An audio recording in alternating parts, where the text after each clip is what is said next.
This is Beyond Species, a podcast exploring issues around speciesism and the struggle to dismantle it.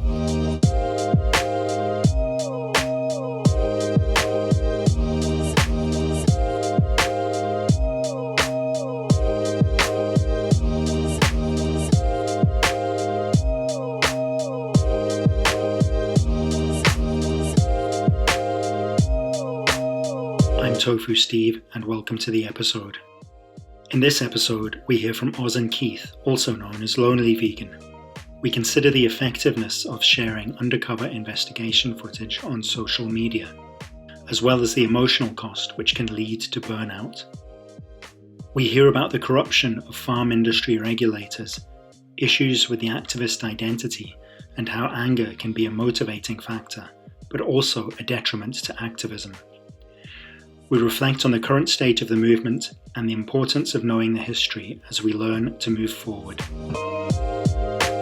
If you want to start then by giving us an introduction to your activism. As in how we got into investigations? Yep, could do. Well, that only started, I'd say 7-8 months ago. And I was just fed up with feeling like I wasn't doing enough. I didn't feel like, well, we both didn't feel like street activism was enough. And I just really wanted to see these places for myself. We both did. We wanted to see them for ourselves and not just rely on what these documentaries were telling us about what these places were like. And I keep saying we both wanted to know, if they were as bad as what we were being told on documentaries, if it was like this across the board, or if it was just the worst case scenarios that were being put into these documentaries. And, you know, it was becoming clear pretty fast that the government are never going to tell us the truth about what these places are like and how they operate.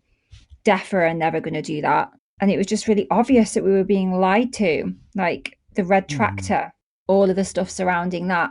I just knew they were lying. So I just wanted to see for myself. And sure enough, they're all the same.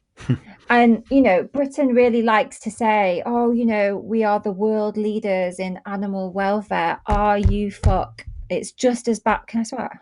I won't swear too much. Yes. No, swear as much as you like. Yeah. Say as many fucks as you like. Yeah. Yeah. You keep hearing this from DEFRA and the government that we are the world leaders in animal welfare. And it's not true. It's all the same. It's all shit.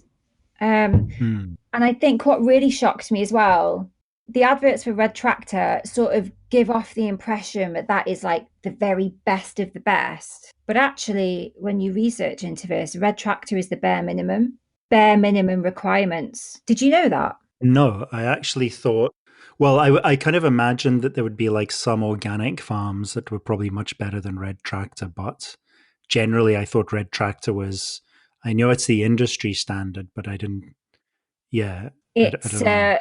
It's only one step up from, there are like, I'm sorry, I don't remember them all exactly. There's right at the bottom is like the worst, and then it's Red Tractor, one up from that. So Red Tractor is basically the very, very minimum that farmers have to adhere to. But they've advertised it in a way that makes you believe that it's the very best. So they've put a lot of money into creating this illusion that Red Tractor is the very best. And it's still optional, isn't it? Like farms can opt to be part of the Red Tractor scheme. That's why you get the impression that it's like the best. Yeah. So it's almost like, oh, these farmers have really gone out of their way to go get all of this certification. And it's like, no, it's literally the bare minimum. They don't have to do much. Here's the messed up thing about Red Tractor. It's run by farmers. So farmers sort of come on to another farmer's farm and will be like, yep, there's your Red Tractor certificate. It's the industry regulating itself. Yeah, that's another reason we can't believe what they're saying to us or trust them. if they're regulating themselves, who's regulating the regulator? Mm. Yeah, so that would be DEFRA, wouldn't it? And DEFRA have a vested interest for farmers. Yeah, exactly. So a lot of the people on the DEFRA panel are farmers. So Lord Gardner of Kimball, George Eustace have their own farms and Hmm. also benefit greatly, which we'll go into later. They benefit greatly from those cap payments, the Common Agricultural Policy. So they get a hell of a lot of money Mm. from the taxpayer for owning farmland. Hmm. Yeah, we'll come back to that. So I just want to go back a step. Getting into investigations, Mm-hmm. was there any kind of framework or inspiration that kind of acted as a guide for you on how to go about that? No, no. That's the one thing. Like I really wish I'd taken a little bit more time about. So, well, Mm. we were not we. That was it. Was me. I was looking at people in our movement, the wrong people, and I thought, oh, this is how we do it. This is how it's done. Hmm. And they were not the right people to be looking at. But I didn't know any better. Security culture was bad. Mm. Wasn't taught anything about that, didn't know who to look to for that. I didn't really have any friends in the animal rights movement at that point. I Mm. didn't really know anyone. I just knew I wanted to go on there, get the footage, and Hmm. document. So no, the answer for that is no. But now I do know what I should have done, Yeah. and that goes back to rushing into it as well. I wish we hadn't. Mm. So the last couple of years, maybe there's been kind of quite, I want to use the word trend, but it's not, well, it kind of is that, but it's kind of not. But there's been a lot more people who have taken it upon themselves, whether probably in small groups mostly, to do this kind of going into places to document the conditions. Mm-hmm. Whereas before, maybe it was like some of the bigger organizations would have investigators that were kind of used to doing this and would do it on behalf of the organization, so it was kind of a Mm-hmm. bit more planned out and that kind of Yeah. thing. And then obviously through social media and stuff like that, we were able to, people are able to kind of start doing that themselves. And it became a thing that people would start to share this kind of content to expose what's going on and I Yeah. guess to inspire other people to do that as well. So, on reflection, then, do you think that if there's other people out there themselves doing this sort of thing right now, is that still a useful thing? Or should it be more kind of, I don't want to say professionalized even because people shouldn't be paid for it, but should we leave it to a select few? Or should we all be, if we want to, be doing this kind of thing? I don't think we should all be doing it. And I used to think that was the way. I used to think, oh, well, if I'm putting this online and people can see that just regular people can do this, then it will Hmm. inspire others to do it. But actually, all that's going to happen from that is that you're going to get a load of activists with good intentions running around Hmm. documenting farms, not being professional, as you said about it, Hmm. and being quite sloppy about it. And all that's going to happen is these farms are just all going to go into lockdown. And what you Hmm. really want is to make sure that you're doing this properly, carefully, and over a long period of time as well, not just rushing in to get footage and then just popping it online. Hmm. Yeah, I used to think that was the way to go to inspire people to do it. But could you Hmm. imagine if we just had loads of activists running around doing this? Like the farms would just like go into lockdown, simple as that. And then what? We'll Mm. never be able to get the truth.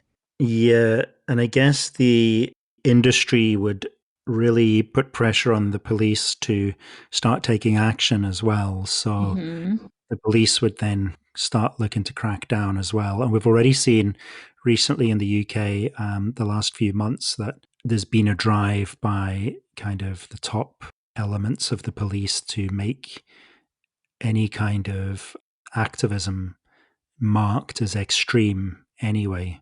Even things like Extinction Rebellion which is just civil, which is civil disobedience. Greenpeace as well. And yeah, and so I can't imagine it would go a good way, but we still need to be exposing this stuff, but we need to be really careful about how we go about doing it. Also, I think it's important to expose these places. I think a smart thing to do is to expose in a way that I know someone, I don't know if they want to be named, so I'm not going to do it, but the way they take photos and document is it shows you so much, but it shows you so little at the same time. And so there's absolutely no way for the authorities to know where that photo has been taken. So they can't say to that farm, listen, activists have been here and documented, up your security. I think that's really smart and something I wish I'd done. So yeah, I think that's just advice I would give is just, take photos and document that shows you a lot, but shows you very little that would give away where you've been. And another thing kind of along those lines is a lot of the content that people have got hold of, they've shared on social media in the hopes that this kind of stuff would be picked up by the mainstream and non-vegans would see it and so on. What are your thoughts on how do we get into the mainstream media and get people who aren't already vegan to start seeing this footage? Okay. So I think social media is an echo chamber. So I don't believe anymore that when we put out videos and footage that it's reaching loads of non-vegans that are going to look at it and go, shit, this is awful. I need to make a change. It's just being circulated amongst vegans.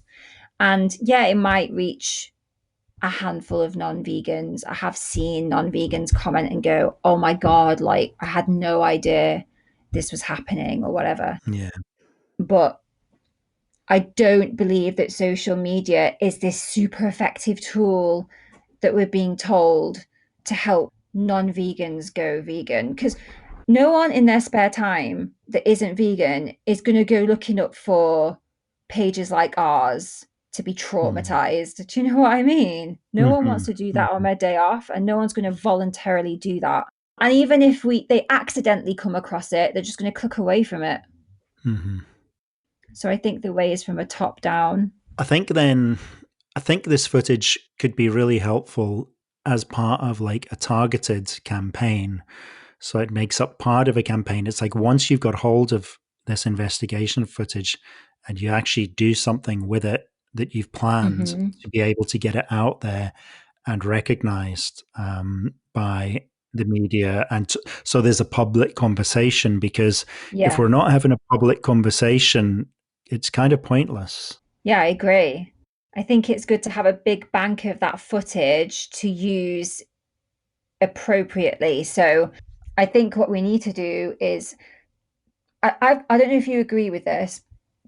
I just think that people are too apathetic in general, too selfish, and too stuck in their own ways and too distracted. Our world is set up to keep people distracted and agitated and just tired from doing their 9-to-5 job to even give a shit about looking into this stuff, right? So I don't believe that, like, when you show people this footage, that the majority of them are going to go, oh shit, I'm going to change. They're not. They'll get upset and then probably go back to how it was. I think it needs to be from a government level, and it needs to be law that we shouldn't be harming, eating, using, exploiting animals in any way. And that's when we use the investigation footage, and that when we involve the politics of it, not just throwing it on social media and expecting those non-vegans to see it and boom, the world's going to go vegan person by person.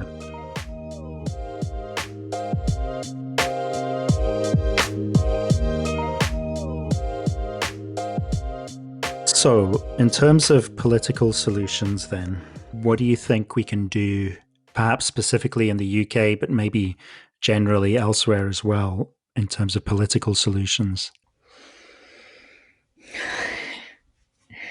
It's a big question. What can we do? Give me the answer. Yeah. I honestly don't have the answer for that yet, only because I listened to your podcast not long ago with Vegan Batgirl, which blew my mind. And that was the first time I realized that the supply and demand situation, it's rigged, so it's not working. And so I haven't had long to really digest that. All I know is that, yes, food is political.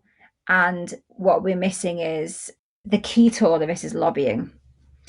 And I don't know how we would start to go about doing that yet. It is something that I really want to look into. But I think nothing is going to change until we have a voice and a platform inside government, until we have our own lobbying group. From listening to your podcast, because Vegan Batgirl focuses on the politics of food in the USA. So I wanted to look at it in the UK, and it's absolutely fucked. It's so corrupt, it's unreal. And I just don't know how we would dismantle that. Yeah, so how to get around the corruption? Because to me, I just think that governments are inherently corrupt. Of course. And will always make business deals with the biggest players, and the meat industry has been a big player.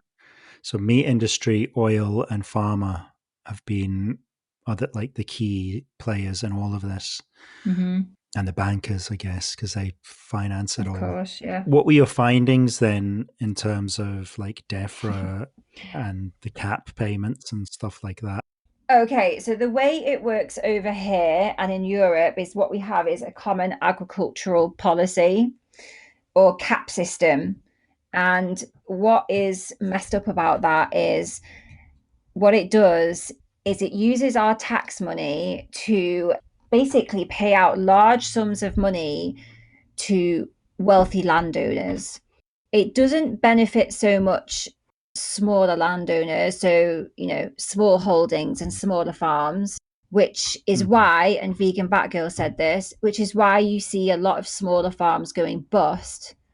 And then you see people like Joey and, James Aspie and all that going, oh, yeah, veganism's winning. Look, like this small farm's closed down. And it's like, well, no, it's just because they're not getting the benefits that the larger farms are getting. So essentially this system props up mega farms. And so the smaller farms are going out of business. So actually, we're not winning. It just shows us that mega farms are growing. So here's where it gets really messed up when we talk about all the MPs in government and how they benefit from this. So Ian Duncan Smith, he cut all benefits for the poor, massively made cuts, while he reaps £1.5 million worth of cap payments between 2003 and 2013. That's our tax money. And so does he get that because he's a landowner himself? Yeah. Okay. Yeah. So while he cuts the benefits for the poor, he's receiving large amounts of our tax money because he's already a wealthy landowner. So, I mean, it gets worse.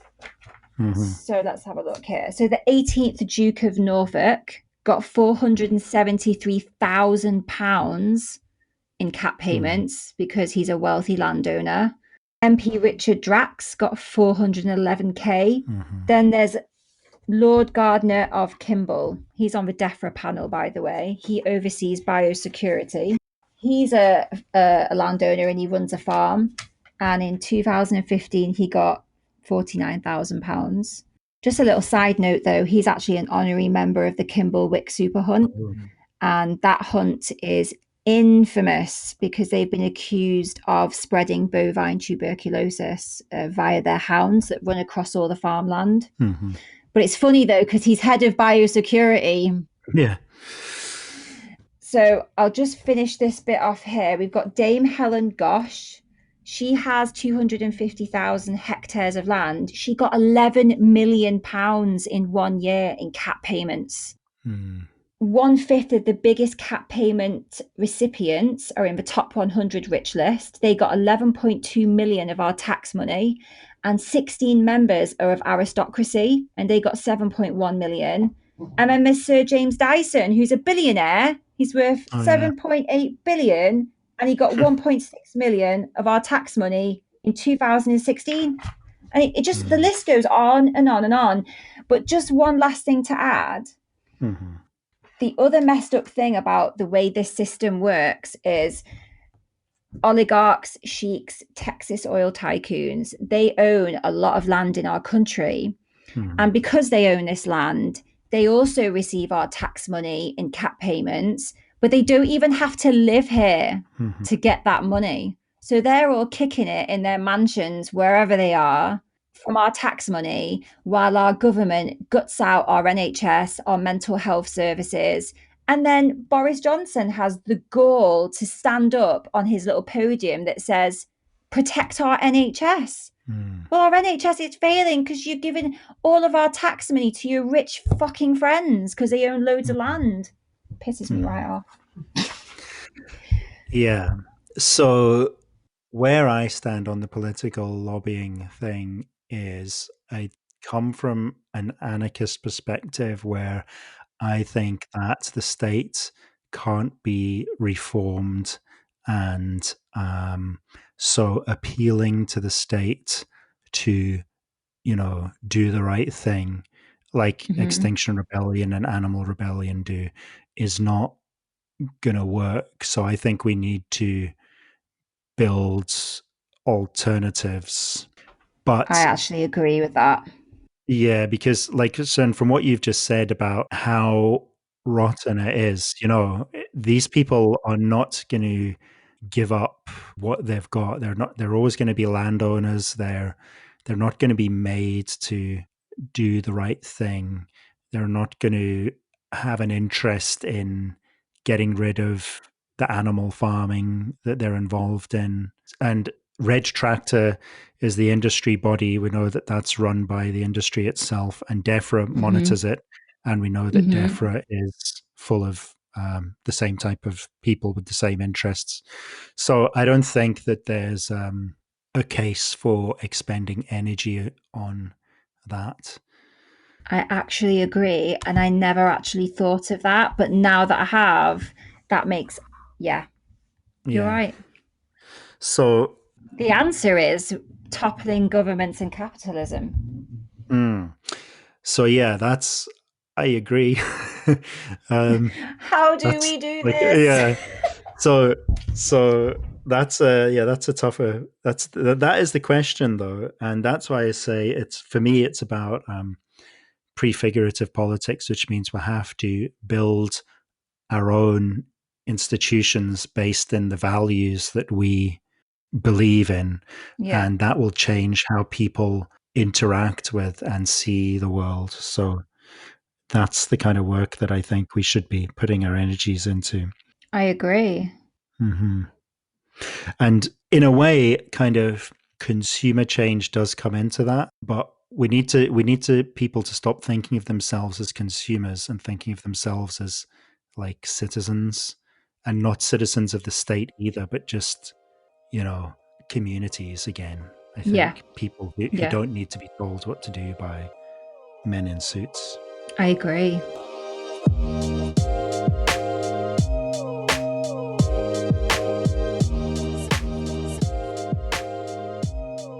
What's your thoughts then on how we present ourselves as activists, and is there an issue with the vegan identity? So I completely agree with the way Oz is going, and I understand how angry people are going at how things aren't changing. But I feel like we definitely need to remain calm. I feel like we're gonna benefit from that because we're gonna be able to engage with people more. So do you think then, because in recent years there's been like the kind of militant aesthetic has made a comeback, I guess. And there's like people with masks and balaclavas and Sorry who's about that? Someone's militant. Yeah, that's Alfie. He don't like to be stepped on.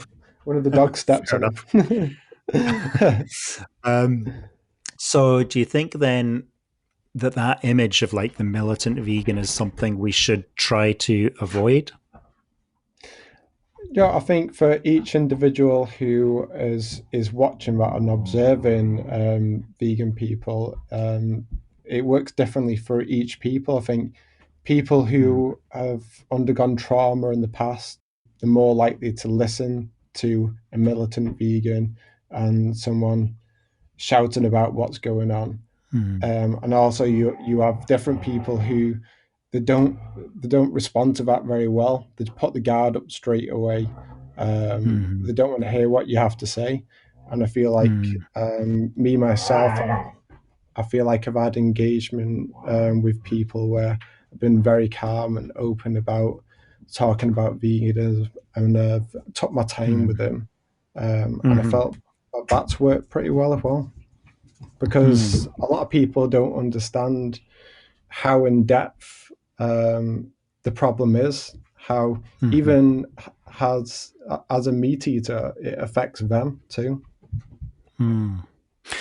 Yeah, and that's a very different approach to the one that has become like the mainstream outreach approach, especially the likes of groups like AV, who just seem to focus more and more on like just telling people their shit basically, and like apparently holding them to account, but using like guilt tactics to make them feel bad, because that's apparently the only way that's going to get people to change. And it's become like a very kind of misanthropic and very aggressive like conversations. And obviously Joey Carbstrong's another one, this kind of very full of attitude, angry vegan thing seems to be the current trend amongst a lot of activists. Yeah, and like I think that there is like an area where that does change some people. So I guess if someone was to approach Oz in that way, she's more likely to consider what's happening. She's very responsive to like aggression, oppression, all these things which she's been through herself. She's more likely to see that. I think people of privilege who's never experienced any anger towards them, they instantly put their hand up and they don't want to hear it. They just walk away from the situation. So yeah, as you see from a YouTube point of view, where they will show the success stories where someone has listened, there'll be loads of cases where someone's walked away from that. Yeah, and it's interesting because in recent videos as well, they've been kind of, when people walk away from the conversation, the activists have been hailing it as a success. Like Yeah. the truth was so much to handle, the person just left the conversation. So it's like, I don't really think that's a win. But it's being sold as a win, which is weird. It's like Yeah, obviously not a win. Yeah, I don't you know. definitely have to find an engaging conversation, and if your tactic isn't working, you have to adapt to that person. You have to understand that you're going wrong, and I think you should be fluid in the way you try to talk to people. As soon as you understand that that tactic isn't working, you need to come down to their level and have a conversation which they will understand. Yeah, totally. And also there's a whole kind of storytelling that they do about people going vegan on the spot. I've seen like things like saying these people like turned vegan in 60 seconds at a cube or whatever. And I think the thing about going vegan on the spot is misleading as well, because we've all come to the decision in different ways, and it's all taken us different lengths of time. And some people take kind of a stepped approach. Some people maybe do just make the decision. It seems overnight, but there's been a lot of maybe thought and exposure to different things before that. Definitely, like me myself, I'm guilty of probably presuming I went vegan overnight because I chose the moment I went vegan. But throughout my life, I was exposed to video footage of horrific things. I knew about slaughterhouses. I've seen all this stuff, but I didn't make that change at that point, and I chose my time to make that change. And then I think the problem is when you become vegan, you choose the time when you went vegan overnight. Yeah. And I think a lot of people forget that. Yeah, people have their vegan anniversary, and they remember when like did the day they went vegan however many years ago, whatever, which is, I don't think it happens for anyone just overnight. Like we like to think so, but Literally for me, like I was never vegetarian at any point. I went through spells where I've seen horrible things. I've walked away from it, and I think it was kind of culture and people giving me the wrong information about nutrition, that it's bad for you to go vegetarian.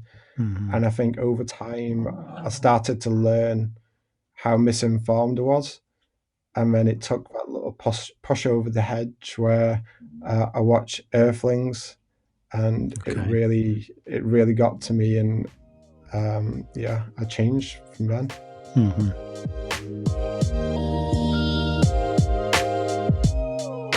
So, do you think that anger then is an emotion that we can use in a positive way, or is it always going to be like have negative consequences in our activism? So I think from my point of view, it's positive in a personal way. So if you use anger as a drive to make a positive impact, I think that's definitely the way to go. Use your anger to do a positive thing. I believe that using anger when shouting at people and chasing people down the street, telling them that they're wrong, it might work for some people, but I don't think it's going to work for the majority of people who are quite privileged, and they don't want to hear that. Yeah, I'm sure. It's bizarre that seems to become like the thing to do. And I don't think anyone's checked and done research to find out if that actually works. I feel, well, it happens because obviously the things what we have seen, they're so traumatizing. Me and Oz, we sleep on what we've seen the night before, horrendous things. It builds up anger within inside you, and you just want to take action. But at some point, I feel like you need to ground yourself and see what's going to make a positive change.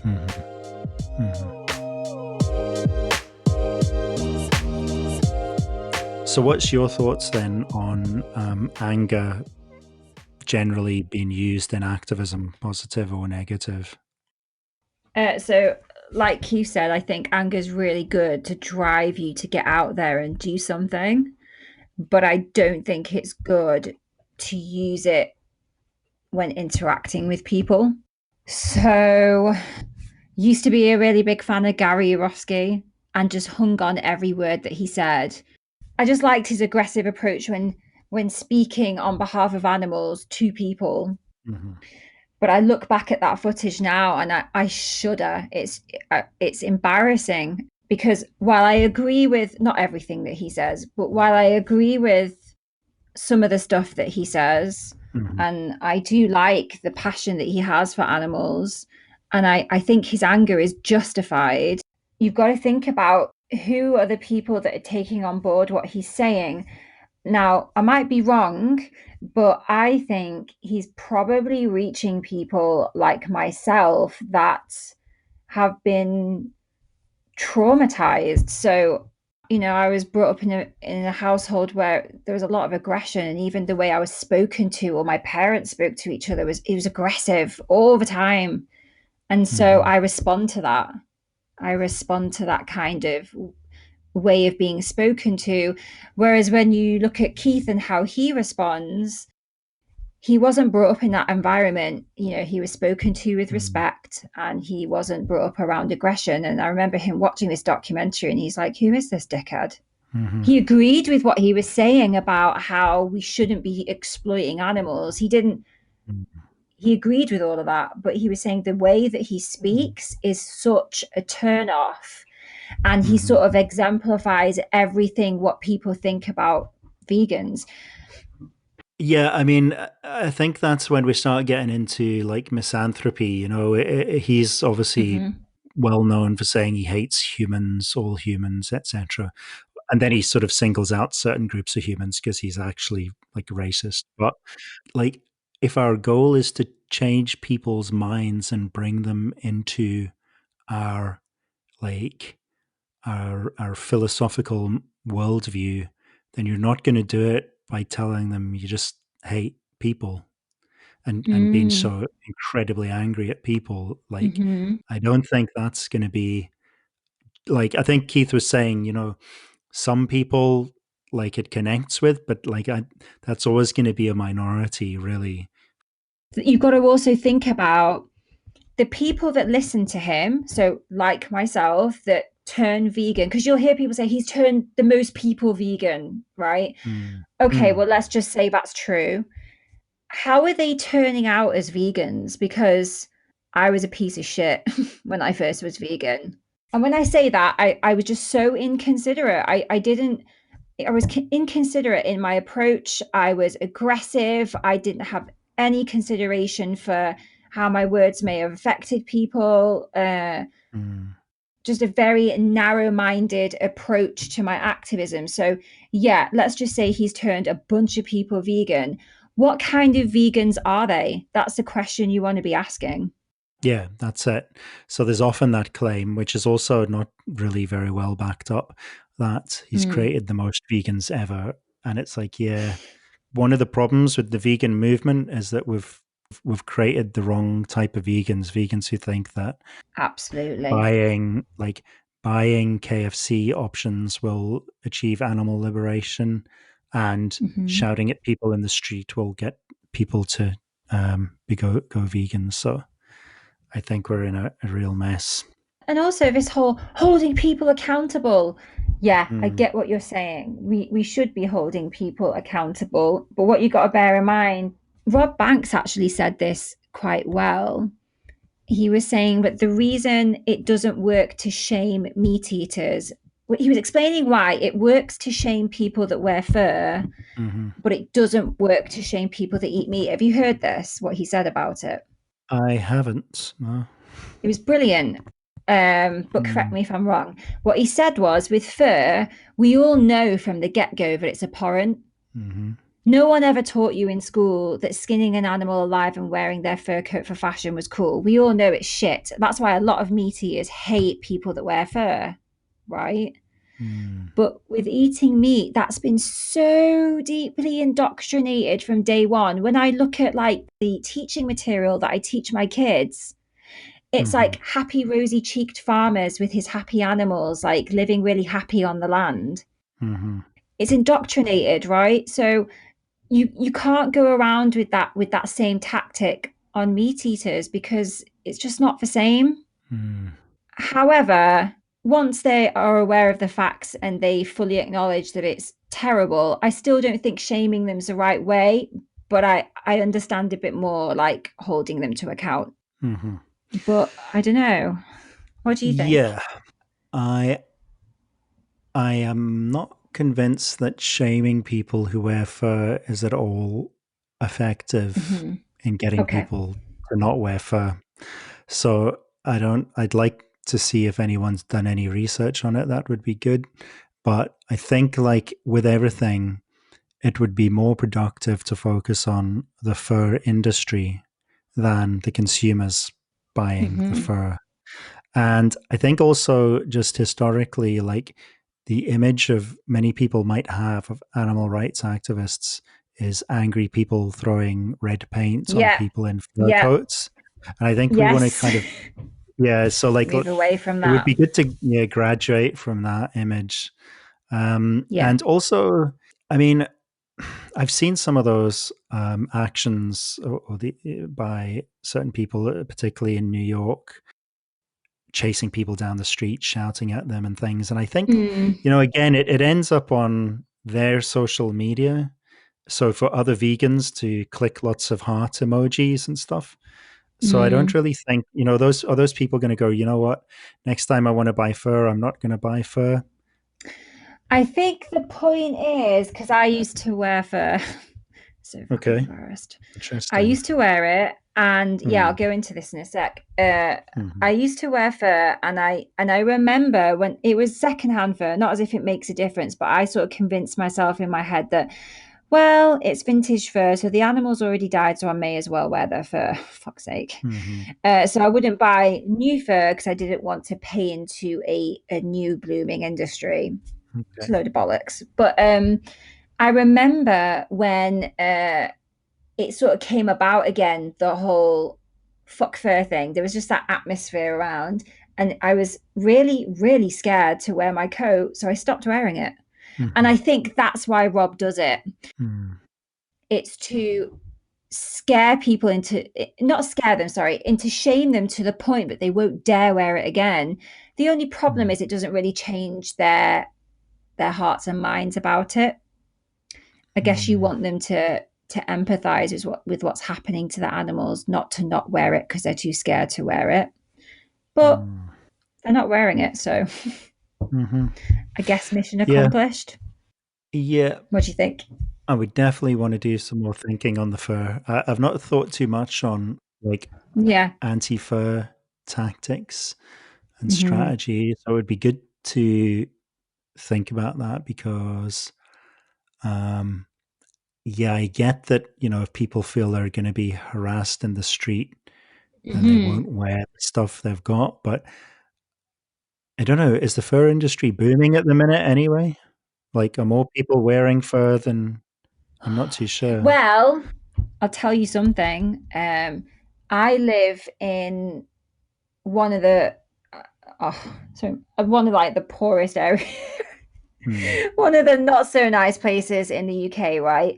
And I cannot get over how many young girls I'm seeing wearing fur trim on their coat. So it is booming, and it frightens me because fur used to be like a symbol of wealth, right? So not everyone had access to fur.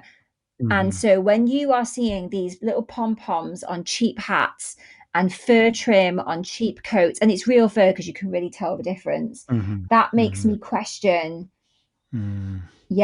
like, where are these animals coming from? They are farming the shit out of these animals. They're all over cheap coats and hats at this point. Yeah, interesting. So it is booming. So it's everywhere, Steve, around here, everywhere. It's become attainable for everyone now, whereas it used to be just the elites, celebrities that used to be able to afford it. Yeah. And it's horrible because the fur looks like you can really tell like real fur. It just the way it flows, and it's just really upsetting to see. Like it's this beautiful fur trim that should be on an animal, and it's on someone's crappy, cheap fucking coat. What you said about shaming, though, there is somebody a few doors down from us, and she has about 3 different Canada Goose jackets with the fur trim. And we politely stopped her and her husband, and they were proper knobs about it. And now I will not even acknowledge her or say hi to her when she sort of looks at me to say hi back. And she doesn't give a fuck. She still wears a fur. So, I mean... So, I don't know if that is the right way. I think if I went up to her and said, you're a fucking fur hag, I don't think it would make a difference. Yeah. It would just be like, they'd just be like, well, fuck you back, whatever. It's like... Yeah, which is essentially what he said to me. Yeah. I don't know. I guess it's again, it's this thing that it's been so normalized. We say that like, yeah, I know we've been conditioned to eat meat since like childhood, but like fur seems to become even more ingrained in society now as well. Like you were saying, because it's cheap and available. Yeah. Mm-hmm. He actually said to us, well, we eat meat anyway, so what's the problem? We may as well use their fur. So I'm like, oh, right. So this is like the line of logic that people are using. Yeah. Yeah. I use that. I can see that. It's kind of like, what's the difference to them? What's the difference?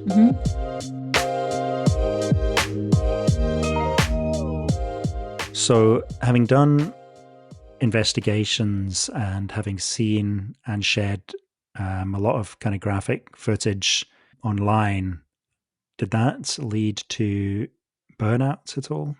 Yeah. So like I think the people closest to me will know that like I got really messed up, and I can't explain what it was like. It wasn't like I was sat every day at home crying every day, although there were days I cried. It was more like a weird dissociation, just like I can't even explain it. But the way you stop burnout is to be kind to yourself and not keep going back over and over, which is what I did. I kept going back over and over and over and over again. And I wasn't giving my brain any downtime, because I got myself to a point where I was like, well, if they're suffering, I need to suffer too. Did guilt play a part when you say you went back and went over and over stuff? Were you thinking, was there something I could have done to help that I didn't, or anything like that? No, because I knew that if there was something I could have done to assist an animal, I'd have done it. And I did assist where I could, even when, the financial resources weren't there. Even when the energy wasn't there or the mental capacity wasn't there, I did it. For me, it got to the point where it was to go back to just sit and be with. So sometimes I go back and we weren't filming. I'd just sit in the gangway with them, with Walter actually. I used to go back just to sit with him, and sit with him and his friends. So do you think then that played a part in, maybe would you say that you did burn out at some point? Or oh my God, yeah. did you almost, Yeah. you did, yeah, so, okay. Yeah, I got really, really sick, just really unwell. And I lashed out at my friends and, Chloe. Hey, Chloe. I mean, I was unkind to my friends. I didn't give them the time that they needed. I wasn't giving myself the time that I needed. I lashed out at Keith. I wasn't giving my dogs the time that they needed. So yeah, it affected all areas, and I nearly lost my job as well because I just wasn't with it. Tired all the time and just. So I suppose for everyone, the circumstances are always different depending on what they're doing in their activism and so on. But do you have any thoughts on how it could be avoided? Like, how do people get to stop themselves from getting to that point?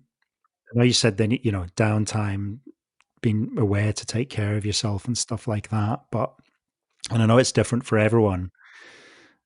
I think if I knew the stuff that I know now, knowing that there are other avenues that are actually far more effective than going in and taking footage, I probably wouldn't have felt that need to have to keep going back. Because at the time I thought that was the way. That was it. Like getting the footage was what was going to change things.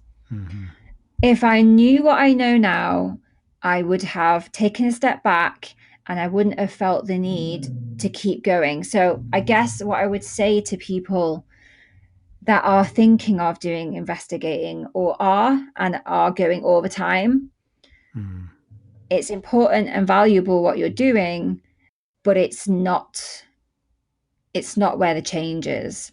And so, yeah, that I guess Yeah, if I knew that, I definitely wouldn't have gone over and over and over and over. For clarification, in the next section, Oz discusses animal rebellion activists dressing as cows. So, what are your thoughts then on some of the issues or challenges in the mainstream vegan or animal rights movement at the moment? So I think one thing that I've seen which has really bothered me, which people you'll see me kicking off all over Instagram over it. How long ago was it? 4 months, 5 months ago. Animal rebellion, singing to the police, and I never thought of this at the time. So obviously I was angry because I was like, well, let's put this in a human context. If we were marching in the streets wanting to speak up on the behalf of the Black community and slavery, imagine if we all were walking down the streets with shackles on our ankles. How do you think that would look? I mean, that's ridiculous. It's insulting. It's just awful. And yeah, I don't know. That's all I was thinking at the time. Like, if we do what they're doing and put it in the human context, how offensive that would be. Yeah, and especially I think if you looked to another movement, like the movements like that are happening amongst, like, for the liberation of marginalized people, those people are there, protesting for themselves, to liberate themselves. So you would never hear them singing to the people that are oppressing them, which is the police are a massive part of. And the police are there at that moment and may possibly turn to violence to stop that protest at any point they decide to. So why is it then that when we go and do protests or marches on behalf of non-human animals, we think it's okay? Because our movement's ignorant as fuck. We're ignorant as fuck, and we're the majority of our movement refuses to look at human oppression alongside non-human oppression. It's so narrow-minded. When we're seeing it happen now, people saying that intersectionality is poison. I'm like, why is it?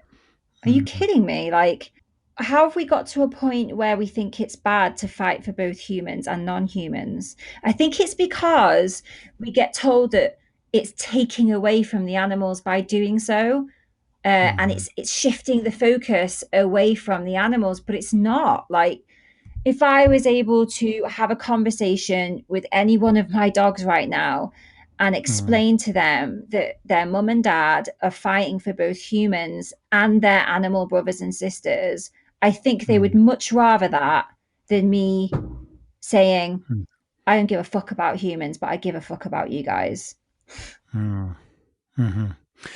Yeah, it's I think it's just like, Keith was saying earlier about people with privilege, and a lot of people, and myself are as particularly privileged. I think it's that thing that if you have to start acknowledging that people are oppressed still, then that means you might be in a position of privilege, and you would have to start unpacking that privilege and dealing with some uncomfortable truths about yourself and doing some self-work. And so it's kind of much easier to say, well, oh, you know what, I just do the animal thing. Like, that's those human issues. There's other people doing the human issues, like, let them sort it out. But what you're saying is, if you're coming from that position of privilege, is, well, we'll just let, it should be people of color that like challenge racism, and it should be women that like are feminists, and it should be, but actually it's the people who have the privilege that those people are trying to liberate themselves from who should be doing the actual work. Yeah, it's their So it should be, responsibility. the people dismantling racism, it should be white people. The people dismantling patriarchy, it should be cis men. So Yeah, it's just that total unwillingness to take on further responsibility, I think. I think if you really truly love animals the way that you say you do, then you would be willing to make yourself a better person and not be afraid to take on some criticism. Mm-hmm. Surely, like that's what drives me.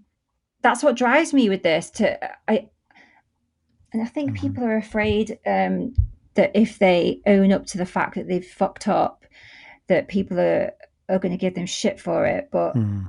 people in this community are actually really nice. I have said to people, look, if I fuck up with my terminology, please DM me and let me know. And at first I was really nervous. I was like, oh my God, I'm going to get people that are going to be really rude about it. And I have encountered some people that have been rude to me about it. But the majority of people, 99% of people, have been so nice and kind and really helpful. So I think if you really care about animals, why wouldn't you want to just make yourself a better person?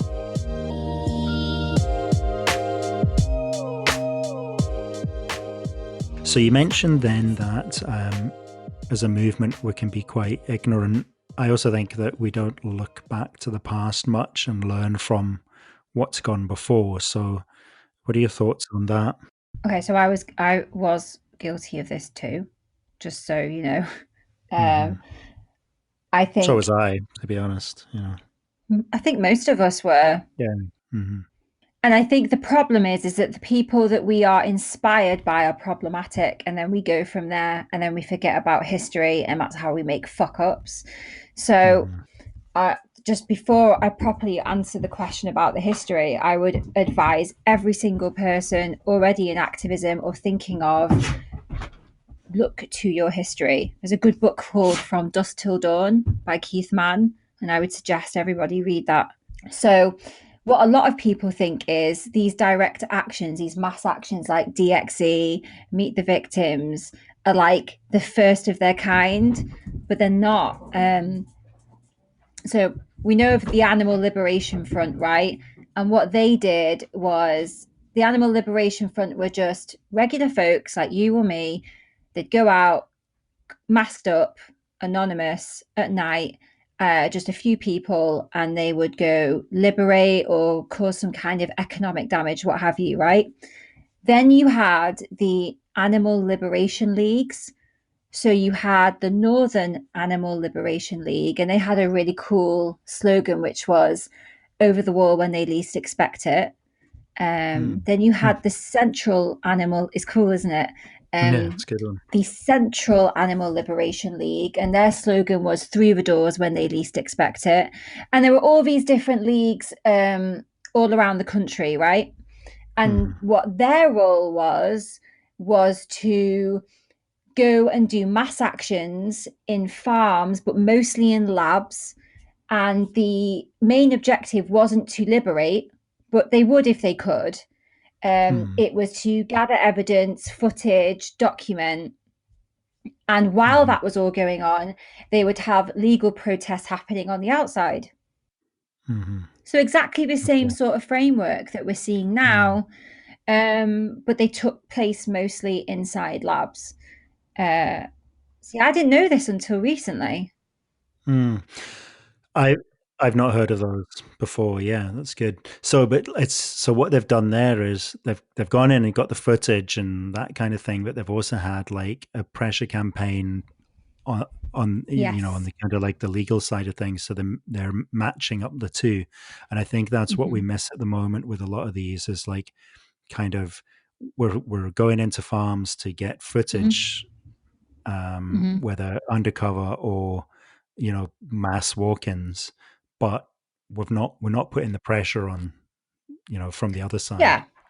Yeah. So we go to the farm and we do these live streams. The live streams go on social media. They get circulated through from vegan to vegan to vegan. It might get picked up by a newspaper. Not really. Best case scenario, it'll get picked up by the Daily Mail. But most of the time, it just gets picked up by a local newspaper, and then it gets forgotten about. And then we move on to the next farm. But really, if you were going to do that again, you would go to the same farm over and over. It'd be a pressure campaign. but that's not what's happening. I don't know, I just think it's a bit sloppy. It's not really achieving anything. No, I agree. So what would you say then, in closing, what would your thoughts be on how we could move forward in the movement? I honestly don't have an answer. All I can say is what I'm doing and what me and Keith are both doing is, I think at the moment we've taken a step back and we're looking at ourselves individually and how we can be better individually. And I think consistent anti-oppression and really understanding that is the way forward, in my opinion, because the movement's a mess at the moment. It's an absolute mess.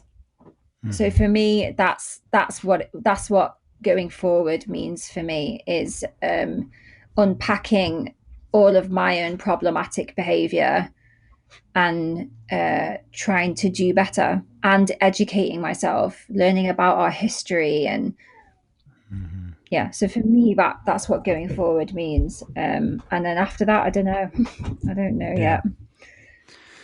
As it stands, I just don't want to be part of any sort of organization or anything like that. I think for me, animal rights means doing what I can for animals in my own way, individually with Keith and with our close friends.